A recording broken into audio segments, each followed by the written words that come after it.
Science proves something that Judaism has spoken about for a long, long time. Think good, and it'll be good.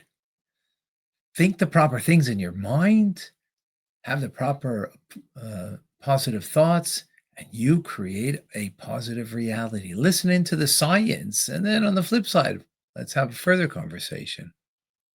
Neuroscience fun fact of the day is that complaining, judging, or criticizing others can actually change your brain to make you less focused and productive and decrease your problem solving skills. I'll tell you the science behind why and how we can actually flip this into a positive at the end. Reason number one is that every time you complain or criticize, you strengthen that pathway in your brain. This is Hebb's law. Neurons that fire together, wire together. So if you're constantly focused on what you don't like, you are wiring your brain to see more problems. Number two is that studies show that chronic stress and negative thinking can actually shrink your prefrontal cortex. And this is the part of your brain responsible for focus, emotional regulation, and decision making. You're literally weakening the part of your brain that helps you solve problems while strengthening the pathways that help you point them out. And number three is just a fun fact, but research shows that complaining and criticizing actually makes you less attractive. And finally, complaining and criticizing puts you in a victim mindset and takes you out of being the creator that you are. But the inverse is also true. Thinking positively and expressing gratitude strengthens the prefrontal cortex, which improves your ability to focus and create the life of your dreams. Every time you speak or type a comment on here, you are training your brain. So train it to look for joy and abundance, because you don't get what you want in life, you get what your brain is wired for.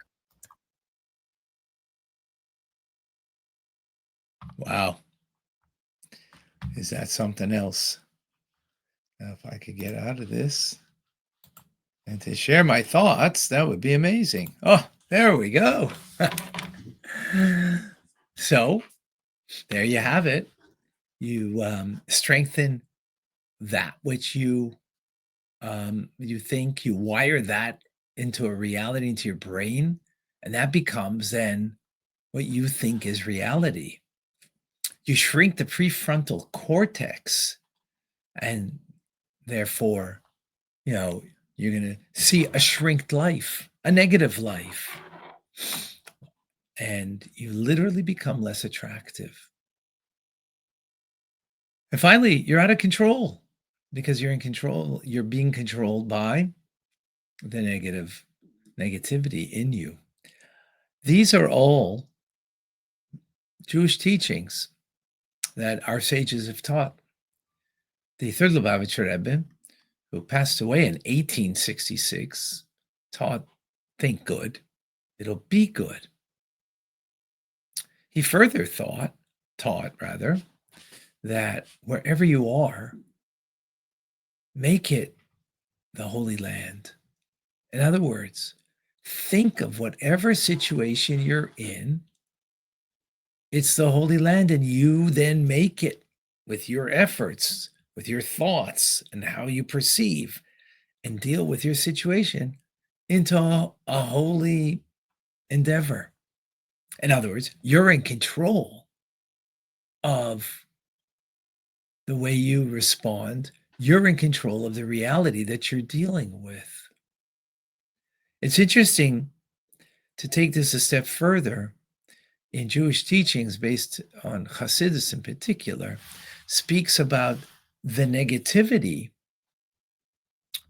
is really an energy that's a lack of the ultimate truth of God and God's presence. It's like darkness.